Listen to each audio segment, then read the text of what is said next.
नमस्कार दोस्तों, स्वागत है आप सभी का आकाश भैया की पाठशाला में। आज हम प्रश्नावली 3.2 को हल करेंगे। ठीक है, आइए जानते हैं पहला प्रश्न क्या कह रहे हैं। पहले प्रश्न में कहा गया है निम्नलिखित प्रश्नों में से प्रत्येक प्रश्न का उत्तर दीजिए। ठीक है, पहला प्रश्न क्या है। पहला प्रश्न में कहा गया है कार्तीय तल में किसी बिंदु की स्थिति निर्धारित करने वाले क्षैतिज और ऊर्ध्वाधर रेखाओं के नाम क्या है। ठीक है, ये पहला है। और इसके बाद है हमारा दूसरा प्रश्न। ठीक है, तो ये जो तीनों प्रश्न है, हमने तीनों प्रश्नों को सीट पे लिख लिया है। आइए इसे हम सॉल्व करते हैं। ठीक, तो देखते हैं हम पहला प्रश्न। पहले प्रश्न में क्या कहा गया है, मैंने आपको पढ़ के बताया है कि इसमें पहले प्रश्न में कहा गया है कि कार्तीय तल में किसी बिंदु की स्थिति निर्धारित करने वाली क्षैतिज और ऊर्ध्वाधर रेखाओं के क्या नाम होते हैं। तो मैंने आपको जो पहली वीडियो थी, देखो आइए मैं सॉल्व करता हूँ या लिख लेता हूँ सॉल्व। तो मैंने जब आपको पहली वीडियो बताई थी तो मैंने आपको बताया था कि एक्स अक्ष क्या होता है और वाई अक्ष क्या होता है। ठीक है, और मैंने बताई थी आपको क्षैतिज रेखाएं क्या होती हैं, ऊर्ध्वाधर रेखाएं क्या होती हैं। ये लाइन मेरी थोड़ी टेढ़ी हो गई है, बिल्कुल मतलब ये थोड़ी सीधी है। ठीक है, तो मैंने आपको बताया था कि जो लेटी हुई रेखा होती है क्या होती है। मैंने आपको बताया था कि जो लेटी हुई रेखा होती है इसे हम बोलते हैं क्या, ये होती है हमारी क्षैतिज रेखा। क्या होती है, ये होती है हमारी क्षैतिज रेखा। क्या होती है, ये होती है हमारी क्षैतिज रेखा। ठीक है, और जो खड़ी रहती है इसे हम बोलते हैं ऊर्ध्वाधर रेखा। हमने बताया था आपको पिछली वीडियो में, ये क्या होती है, ऊर्ध्वाधर रेखा। क्या बोलते हैं इसे बोलते हैं ऊर्ध्वाधर रेखा।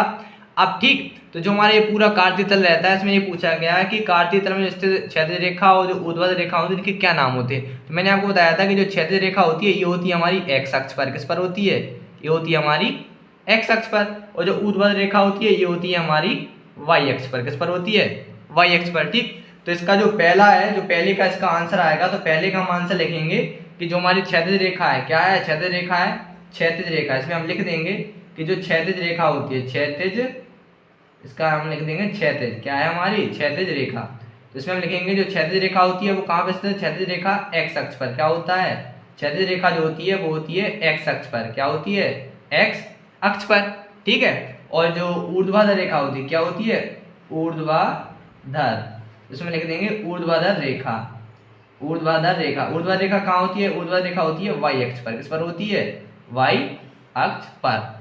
ठीक है, इतना आपको समझ में आ गया होगा। थोड़ा सा ये लाइन थोड़ी सी कट्टा पिट्टी हो गई है, लेकिन आप समझना कि मैंने आपको बताया कि जो क्षैतिज रेखा होती है, क्षैतिज रेखा होती है एक्स अक्ष पर, और जो ऊर्ध्वाधर रेखा होती है वो होती है वाई अक्ष पर। यही हमारा पहला प्रश्न था कि कार्तीय तल में कोई बिंदु है, स्थिति उसकी निर्धारित करने वाली जो क्षैतिज रेखा ऊर्ध्वाधर रेखा होती है उनके क्या नाम होते हैं। तो जो क्षैतिज रेखा होती है वो एक्स अक्ष पर स्थित होती है और जो ऊर्ध्वाधर रेखा होती है वो वाई अक्ष पर होती है। ठीक है, आइए अब बात करते हैं दूसरे प्रश्न की। दूसरे प्रश्न में क्या कह रहे हैं, दूसरे प्रश्न में कह रहे हैं कि इन दोनों रेखाओं से बने तल के प्रत्येक भाग को क्या कहते हैं। यानी जो हमारी जो क्षैतिज रेखा है और जो ऊर्ध्वाधर रेखा है, इन दोनों रेखाओं से जो तल बन रहा है, यानी जब जैसे मान लो हमारा ये है और ये है, अब जब ये दोनों रेखाएं हैं, ये दोनों रेखाएं आपस में काट रही हैं, तो काटने से एक तल बनना है, ये जो पूरा भाग बनना है ये तल, इसे क्या बोलेंगे।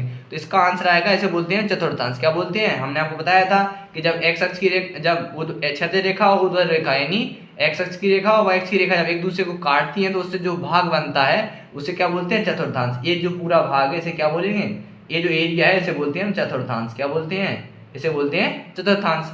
आप चाहें तो इसका दूसरे का आंसर लिख दीजिए, दूसरे का आंसर आएंगे चतुर्थांश। क्या बोलते हैं, उसे कहते हैं चतुर्थांश। ठीक है, अब बात करते हैं तीसरे में। तीसरे में क्या कह रहे हैं, उस बिंदु का नाम बताइए जहां ये दोनों रेखाएं प्रतिच्छेद होती हैं। यानी जब एक्स अक्ष की रेखा और वाई अक्ष की रेखा, तो यानी हमारी ये जो मान लो एक्स अक्ष की रेखा है, जो वाई अक्ष की रेखा है, तो एक दूसरे को जहाँ पे ये काट रही है, कहाँ पे, यहाँ पे प्रतिच्छेद कर रही है। तो यहाँ पे प्रतिच्छेद कर रही है इस पॉइंट को, इस पॉइंट को क्या कहते हैं, उन्होंने ये कहा है इस पॉइंट को क्या कहते हैं। तो मैंने आपको पिछली वीडियो में बताया था, इसे क्या बोलते हैं, इसे बोलते हैं मूल बिंदु। क्या बोलते हैं, इसे बोलते हैं मूल बिंदु। ठीक है, और इसके निर्देशांक क्या होते हैं, इसके निर्देशांक होते हैं 0,0।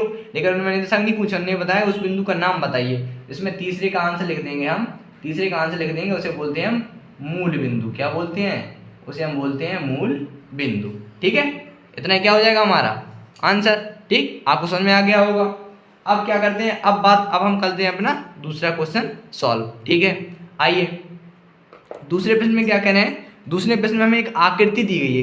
क्या दिया गया है, आकृति। इसमें लिखा है कि आकृति 3.14 को देखकर बताइए कि बी के निर्देशांक क्या है। देखो हमारे पास ये आकृति है, क्या है, ये आकृति है।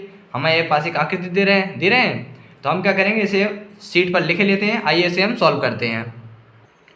तो मैंने जो इसका जो चित्र था प्रश्न प्रश्न नंबर 3.2 का आकृति 3.14, इससे मैंने अपनी सीट पर बना लिया है। ठीक है, आइए अब इसके जितने भी प्रश्न हैं आइए हम उन्हें हल करते हैं। ठीक, तो हमारे पास ये जो कार्तीय तल के निर्देशांक हैं, जितने भी बिंदु वगैरह थे रहे हमारे पास, हमने बना लिए हैं। ठीक है, आइए इसे हल करते हैं। देखते हैं इसका पहला प्रश्न क्या है। पहले प्रश्न में कहा गया है बिंदु बी के निर्देशांक बताइए। क्या बताना है? हमारे पास ये जो चित्र दे रहे हैं, डायग्राम दे रहे हैं, इसमें हमें क्या करना है, इसमें हमें बिंदु बी के निर्देशांक बताना है। तो देखेंगे हम कहाँ पे है, हमारा ये बिंदु बी यहाँ पे है। तो अब बिंदु बी के हमें निर्देशांक बताने, क्या बताने, निर्देशांक। और मैंने आपको याद हो, मैंने आपको क्या बताया था, मैंने आपको एक सूत्र बताया था, निर्देशांक बराबर क्या बताया था, मैंने आपको सूत्र बताया था, निर्देशांक बराबर क्या बताया था, मैंने आपको सूत्र बताया था, निर्देशांक बराबर भुज कौमा कोटि। क्या बताया था? भुज कौमा कोटि। ठीक, मैंने आपको बताया था भुज कौमा कोटि। अब जो भुज होता है वो चलता है हमारा एक्स अक्ष पर। किस पर चलता है? एक्स अक्ष पर। और जो कोटि होती है वो चलती है हमारी वाई अक्ष पर। किस पर चलती है? वाई अक्ष पर। हमने आपको इतना बताया था कि जो भुज होता है वो एक्स अक्ष पर चलता है, जो कोटि होती है वो वाई अक्ष पर चलती है। ठीक, अब अगर माइनस में है तो एक्स अक्ष पर चलेगी, और अगर माइनस में वाई है तो वाई डैश अक्ष पर चलेगी। ठीक है, हमें बिंदु बी के निर्देशांक बताने हैं, तो हम देखेंगे समय पहले बी, ये बिंदु बी है।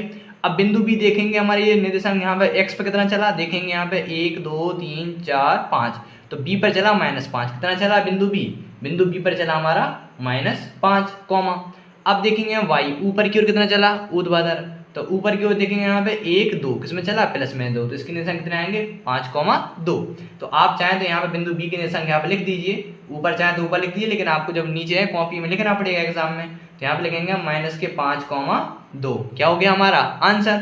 ठीक है, आपको आ गया समझ में कि हमारा जो बिंदु बी के निर्देशांक क्या है, पहले एक्स अक्ष पर कितना चला, एक्स डैश में है तो माइनस में आया कितना, 5, और ऊपर वाई की ओर कितना चला, 2। ठीक है, तो आ गया निर्देशांक -5,2। अब बिंदु सी के निर्देशांक देखेंगे, बिंदु सी कहाँ है, हम देख सकते हैं बिंदु सी यहाँ पे है। अब बिंदु सी हम देखेंगे, पहले एक्स अक्ष पे कितना चला, एक्स अक्ष पे चला 5, कितना चला हमारा, एक्स अक्ष पे चला 5, और फिर वाई अक्ष पे कितना चला, वाई अक्ष पे चला हमारा -5, कितना चला, -5। तो आप चाहे इसके निर्देशांक लिख देना, सी के क्या लिखेंगे, 5, -5, बिंदु सी के निर्देशांक आ गया। ठीक है, अब इसमें कह रहे हैं निर्देशांक -3, -5 द्वारा पहचाना गया बिंदु, यानी हमें क्या करना है, पहले भुज चलेगा -3 अक्ष पे, तो भुज देखो एक्स -3 कहाँ है, ये है -3, इसके बाद -5 जाना, अब -5 वाई अक्ष पे, ये -5, तो देखो ये आया हमारा -3 ये -3 हो गया किस पे, एक्स अक्ष पे, और कोटि किस पे आ गया, -5। तो हम देख सकते हैं इन दोनों का यहाँ पे कौन से बिंदु है, बिंदु ई है। क्या है? तो इसका आंसर आ गया -3 को -5 द्वारा बनाया गया बिंदु ई है। क्या है? ई बिंदु है। क्या है? बिंदु ई है या ई बिंदु है। ठीक है, इतना आंसर हो गया। अब इसमें कह रहा है कि निर्देशांक 2, -4, तो पहले एक्स अक्ष पर 2 ये है, अब -4 कहाँ है, ये है -4, तो 2, -4 कौन सा बिंदु है, बिंदु जी है। तो आप लिखेंगे जी बिंदु है। क्या लिखेंगे इसका आंसर?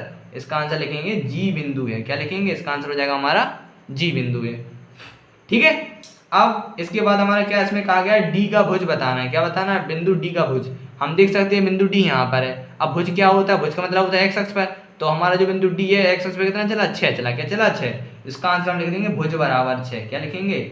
इसमें लिख देंगे भुज बराबर 6। कितना है हमारा? भुज पे चला 6। अगर कोटि पूछते तो बोल देते हम 2। ठीक, बिंदु डी का आ गया इतना समझ में। अब इसमें देखो आगे क्या कह रहे हैं, इसमें आगे कह रहा है बिंदु एच की कोटि। अब इसमें एच की कोटि पूछी, किसकी? एच की। तो देखेंगे बिंदु एच कहाँ है, ये है बिंदु एच यहाँ पे। अब बिंदु एच की कोटि कहाँ चलती है, वाई एक्स पर, ये वाई एक्स है। अब कोटि एच की कहाँ गई, यहाँ पे, तो कोटि कितनी है, -3, तो इसमें लिख देंगे कोटि। क्या है इसमें? कोटि है हमारी -3। क्या है? कोटि बराबर -3। क्या हो जाएगा इतना आंसर? ठीक है, आइए इसमें कह रहे हैं बिंदु एल के निर्देशांक बताने, किसके बताने, बिंदु एल। तो आइए ढूंढते इसमें एल कहाँ है।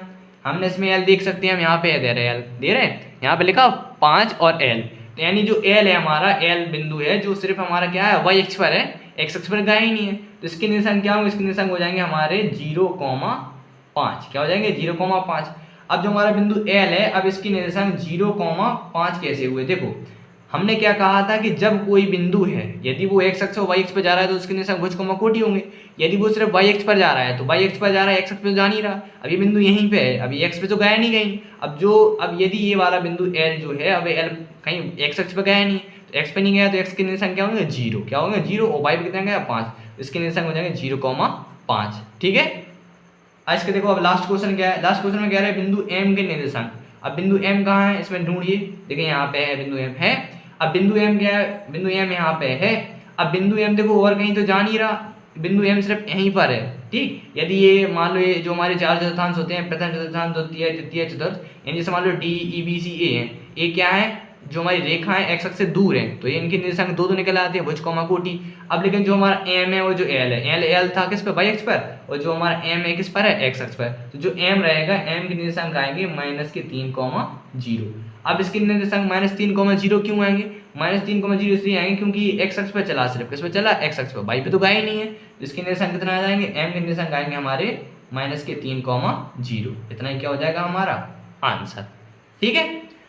तो मैं आशा करता हूँ आप सभी को सवाल समझ में आ गए होंगे। यदि आपको सवाल समझ में नहीं आया तो आप वीडियो को दोबारा देखिए। यदि कोई प्रॉब्लम आ रही है आपको तो आप हमें कमेंट कीजिए, हम आपका आंसर जरूर देंगे, ठीक है। अब इसके बाद क्या करते हैं, इसका यदि आपने बेसिक वीडियो नहीं देखा है तो आप इसका पार्ट 1 देख लीजिए, उसमें आपको और अच्छे समझ में आ जाएगा। उसमें मैंने बेसिक बताए हैं क्या होते हैं चतुर्थांश, क्या निर्देशांक होते हैं, ठीक है। लेकिन आपको मैंने इतनी सरलता से बताए हैं कि आपको ये सवाल समझ में आ जाएंगे, ठीक। तो हमारी जो प्रश्नावली 3.2 थी, हमारी जो प्रश्नावली 3.2 थी, आज से हमने हल कर लिया है, ठीक। तो हमारा जो तीसरा चैप्टर था निर्देशांक ज्यामिति, ठीक, ये हमारा पार्ट खत्म हो गया, ठीक। अब हमारा अगला चैप्टर क्या है, अध्याय नंबर 4। अध्याय नंबर 4 है हमारा दो चर वाले रैखिक समीकरण, ठीक है। इसे हम पढ़ेंगे नेक्स्ट वीडियो में। तब तक के लिए जितना हो सके वीडियो को आप शेयर कीजिए। यदि आप चैनल पर नए आए हैं तो ज़्यादा से ज़्यादा चैनल को शेयर सब्सक्राइब जरूर कीजिए।